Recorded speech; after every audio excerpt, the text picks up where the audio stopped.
हाय, मेरे स्वामी शिव का ऐसा अपमान मैं कदापि सहन नहीं कर सकती।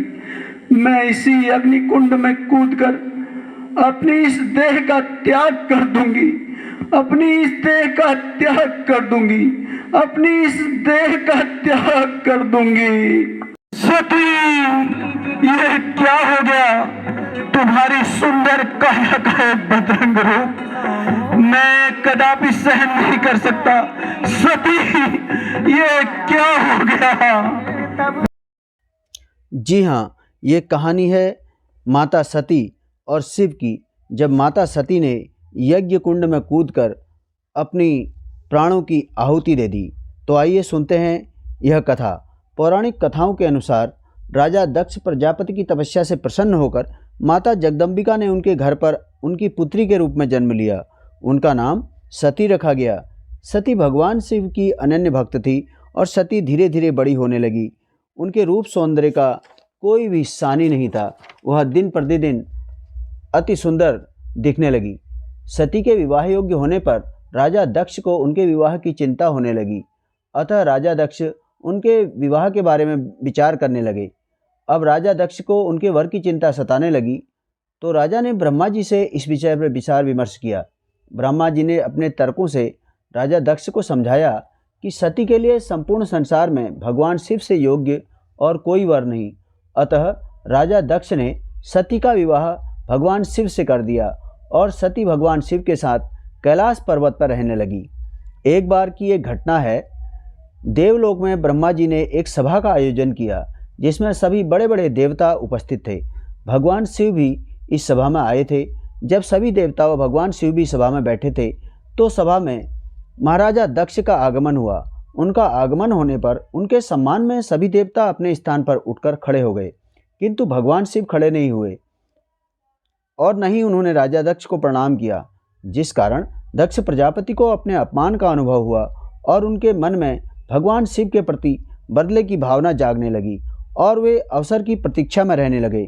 एक बार राजा दक्ष ने कनखल में बहुत बड़े यज्ञ का आयोजन किया, जिसमें उन्होंने सभी देवताओं और देवांगनाओं को आमंत्रित किया, किंतु भगवान शिव के प्रति ईर्ष्या भाव होने के कारण उन्होंने भगवान शिव व माता सती को इस यज्ञ में आमंत्रित नहीं किया और न ही माता सती को इस बात का पता चला। एक दिन माता सती और भगवान शिव जब कैलाश पर्वत पर बैठकर वार्तालाप कर रहे थे, तो माता सती ने देखा कि कई विमान आकाश मार्ग से कनखल की ओर जा रहे हैं, जिसमें उन्होंने अपनी बहन रोहिणी व उसके पति चंद्रमा को भी विमान से जाते हुए देखा। जब उन्होंने भगवान शिव से इन विमानों के जाने का कारण पूछा, तो उन्होंने बताया कि उनके पिता ने एक बहुत बड़े यज्ञ का आयोजन किया है और सभी देवगण व देवांगनाएं उसी यज्ञ में भाग लेने जा रहे हैं। माता सती के पूछने पर भगवान शिव ने बताया कि आपके पिता ने मुझसे बैर रखने के कारण मुझे और आपको इस यज्ञ में आमंत्रित नहीं किया है। इस पर माता सती ने कहा, यदि आपकी आज्ञा हो तो मैं भी यज्ञ में अपने मायके जाना चाहती हूँ। मैं वहाँ जाकर अपनी बहनों और माता पिता से भी मिल लूँगी। भगवान शिव ने कहा, विवाह हो जाने के पश्चात बिना बुलाए विवाहिता लड़की को अपने माता पिता के घर नहीं जाना चाहिए। इससे उसका अपमान होगा, क्योंकि विवाह हो जाने के पश्चात लड़की का पिता के घर से संबंध टूटकर अपने पति के घर से जुड़ जाता है। अतः बिना निमंत्रण के वहाँ जाना उचित नहीं है हुआ। किंतु सती नहीं मानी। उनके अत्यंत जिद करने पर भगवान शिव ने उनको जाने की आज्ञा दे दी, किंतु किसी अनहोनी की आशंका से उन्होंने वीरभद्र नाम का एक गण भी उनके साथ भेज दिया। जब माता सती अपने पिता के घर पहुंची, तो किसी ने भी उनका आदर सत्कार नहीं किया। उन्हें किसी प्रकार का सम्मान नहीं मिला।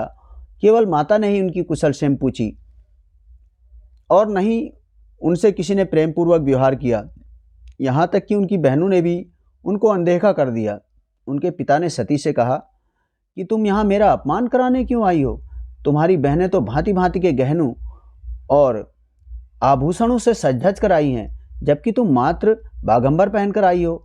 मैं तुम्हारे पति के बारे में जानता हूँ। तुम्हारा पति तो शमशान में रहने वाला है। वह तुम्हें इसके अतिरिक्त पहना भी क्या सकता है? शायद तुम मेरा अपमान कराने यहाँ आई हो। पिता की बातें सुनकर सती को बहुत पश्चाताप हुआ। उन्होंने सोचा, भगवान शिव ठीक ही कह रहे थे। उन्हें बिना निमंत्रण के मायके नहीं आना चाहिए था। यज्ञ आरंभ हुआ। यज्ञ कुंड में अग्नि प्रज्वलित हुई तो सती ने देखा कि यज्ञ मंडप में सभी देवताओं के भाग थे, किंतु उनके पति भगवान शिव का भाग कहीं भी उन्हें दिखाई नहीं दिया। उन्होंने अपने पिता से पूछा कि हे पिताश्री, यज्ञ में सभी देवताओं के भाग हैं, किंतु मुझे भगवान शिव का भाग कहीं दिखाई नहीं दे रहा है। दक्ष ने कहा, मैं तुम्हारे पति को देवता मानता ही नहीं। वह देवता नहीं, वह तो भूतों का स्वामी है। वह तो शरीर पर बभूत लगाने वाला, नग्न रहने वाला, हड्डियों की माला धारण करने वाला, वह तो देवताओं की पंक्तियों में बैठने योग्य भी नहीं है। उसे मैं क्यों भाग दूंगा? वह तो उसके योग्य ही नहीं। इस बात को सुनकर देवी सती को असहनीय अपमान का अनुभव हुआ। उनका मुख क्रोध में सूर्य के समान तेजोमय हो गया। वह अपमान की पीड़ा से तिलमिलाने लगी। उन्होंने सभी देवताओं को धिक्कारा, जो भगवान शिव के प्रति ऐसी बातों को सुनकर भी चुप थे। उन्होंने कहा, मैं अपने स्वामी का अपमान अब एक क्षण के लिए भी सहन नहीं कर सकती। यह कहकर उन्होंने उस जलते हुए भयंकर अग्निकुंड में छलांग लगा दी। उनका शरीर यज्ञ कुंड की प्रबल अग्नि में धू धू कर जलने लगा। सभी देवताओं में हाहाकार मच गया। वीरभद्र ने क्रोध में आकर यज्ञ मंडप को विध्वंस कर दिया। वह पूरे यज्ञ मंडप को विध्वंस करने लगा। पूरे यज्ञ मंडप में हाहाकार मच गया। वीरभद्र ने राजा दक्ष का सिर काट कर फेंक दिया। भगवान शिव को जब यह बात पता चली तो वे अत्यंत ही तीव्र वेग से कनखल की ओर प्रस्थान कर गए और कनखल पहुंचने पर अत्यंत व्याकुल व क्रोधित होकर अपनी सुध-बुध खोकर सती के जले हुए शरीर को अपने कंधे पर रखकर सभी दिशाओं में भ्रमण करने लगे। उनके और सती के इस अलौकिक प्रेम को देखकर पृथ्वी का चक्र मानो थम सा गया। हवा रुक गई, जल प्रवाह रुक गया। सभी प्राणी त्राहिमाम त्राहिमाम कर उठे। यह महाविनाश होते देखकर वह भगवान शिव का मोह भंग करने हेतु भगवान विष्णु ने अपना सुदर्शन चक्र उठाकर सती के सभी अंगों को काटना आरंभ किया। अब सती के सभी अंग धीरे धीरे कटकर धरती पर गिरने लगे और भगवान शिव उनके शरीर को लेकर सभी दिशाओं में भ्रमण करते और सती का एक एक अंग सुदर्शन चक्र के द्वारा कटकर गिरने लगा। सती के अंग कट कट कर धरती पर गिरे और इस प्रकार 51 स्थानों पर सती के अंग गिरे। जब सती के सारे अंग कटकर गिर गए तो भगवान शिव पुनः अपने पूर्व रूप में आ गए। तब पुनः सृष्टि अपने पूर्व रूप में आ गई। जिन स्थानों पर सती के अंग कट कट कर गिरे वे सभी स्थान आज शक्तिपीठ के नाम से जाने जाते हैं और उन स्थानों पर माता का पूजन होता है। आपको यह कहानी कैसी लगी? कमेंट्स बॉक्स में अपनी राय जरूर दें। हमारे चैनल को सब्सक्राइब करें एवं लाइक और शेयर करें ताकि इस प्रकार की कहानियाँ हम पुनः आपके सामने लाकर प्रस्तुत करते रहें।